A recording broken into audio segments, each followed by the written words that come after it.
Hi. Art is long, life is short அப்படின்னு சொல்லுவாங்க. அதாவது கல்வி கரையில கற்பவர் நாசில. எல்லாருக்கும் எல்லா விஷயமும் தெரிஞ்சிருக்காது. அதே நேரம் எல்லாம் தெரிஞ்சவங்க மேக்சிமம் பாத்தீங்கன்னா அடக்கமா தான் இருப்பாங்க. சோ ஒருத்தர் அடக்கமா இருக்காங்க, சிம்பிளா இருக்காங்க அப்படின்றதுக்காக இதுதான் அவங்களோட இமேஜ், சோ இதுதான் அவங்களோட பர்சனாலிட்டி, இவ்வளவுதான் இவங்க அப்படின்னு தயவு செய்து நினைக்கவே நினைக்காதீங்க. உதாரணத்துக்கு பாத்திருக்கீங்களா, நிறைய கவிஞர்கள்லாம் பாத்தீங்க அப்படின்னா சிம்பிளா தான் இருப்பாங்க. ஒரு ஜோல்னா பை போட்டிருப்பாங்க. பட் அவங்க எழுத்துக்கள்ல 1000 விதமான ஒரு செலிபிரிட்டிக்கான ஒரு விஷயம் அடங்கியிருக்கும். அதே மாதிரிதான் எத்தனையோ கலைஞர்கள் பார்த்திருக்கீங்களா, அந்த ரோட் சைட் எல்லாம் பாடுவாங்க. நம்மளால உதாரணத்துக்கு எவ்வளவு பெரிய பிளேபேக் சிங்கர்ஸ் எல்லாம் நம்ம பாக்குறோம். ரெக்கார்டிங் தியேட்டர்ல சோ மச் ஆஃப் ஃபெசிலிட்டிஸோட பாடுறவங்க தான். ஆனா இப்போ ரோட் சைட் சிங்கரா பாடுறவங்களுக்கு பாத்தீங்கன்னு வச்சுக்கோங்களேன், வெயில் காத்து மழை எல்லாமே ஒண்ணுதான். சாதாரணமா அவங்களோட அசால்ட்டா பாடிட்டு இருப்பாங்க. ஆனா அவங்க சிம்பிளா இருப்பாங்க.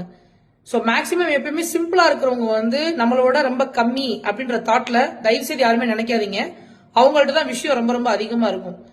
ஏன்னா எனக்கு எல்லாமே தெரியும், எனக்கு எல்லாமே தெரியும் ரெஜிஸ்டர் பண்றவங்களுக்கு தான் மேக்சிமம் எதுவுமே தெரியாது. எல்லாம் தெரிஞ்சவங்க எனக்கு எதுவுமே தெரியாதுங்க அப்படின்னு தான் சொல்லுவாங்க. பட் எல்லாமே அவங்களுக்கு தெரிஞ்சிருக்கும். உதாரணத்துக்கு இந்த எக்ஸாம் ஹால் எல்லாம் பாத்திருக்கீங்களா, அது ஒரு ஃபன்னா கூட சொல்லலாம். எதுவுமே படிக்கல அப்படின்னு சொல்றவங்க தான் ஃபர்ஸ்ட் மார்க் எடுப்பாங்க. எல்லாம் எழுதிட்டேன்ல அப்படின்றவங்க பாத்தீங்கன்னா ஃபெயிலா போறது கூட சான்சஸ் இருக்கு. சோ சிம்பிளா இருக்கிறது எல்லாமே தெரிஞ்சவங்களா இருப்பாங்க.